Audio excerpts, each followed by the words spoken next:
Tulad ko, pinanganak rin na mahirap, namulat sa hirap, pero may mga pangarap.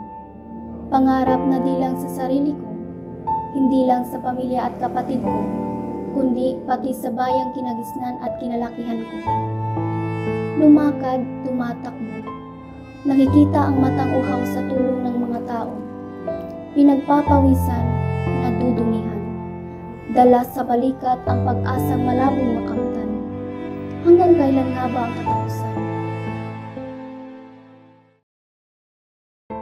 Kailan maranasan ang kaginhawaan? Nasubukan na ang hirap sa buhay. Di naman pwedeng ako'y titigil at hihinto. Gusto ko mang sumuko. Paano na kung lahat sila ay sa akin umaasa, ang bayang minahal ko mula pagkabata?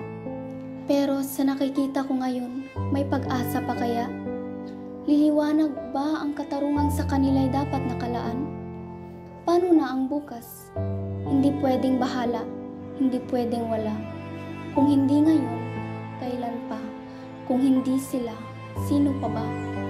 May pag-asa man o wala, matatapos man ito o hindi na, mas mabuting umasa sa sarili kaysa sa tadhana. Sa mundong nakakalito, punong-puno ng pagkatalo. Natalo man ako noon, pero di ko hayaang maulit na naman ang dati. Dati na wala akong kakampi. Dati na nag-iisa at naglalakad sa maputik na daan. Sa madilim at nakakatakot na tahanan. Nakakalungkot dahil nakita ko na ang kulang na kay tagal ko ng nais punan.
Pag-asa na minsan lang matatanaw.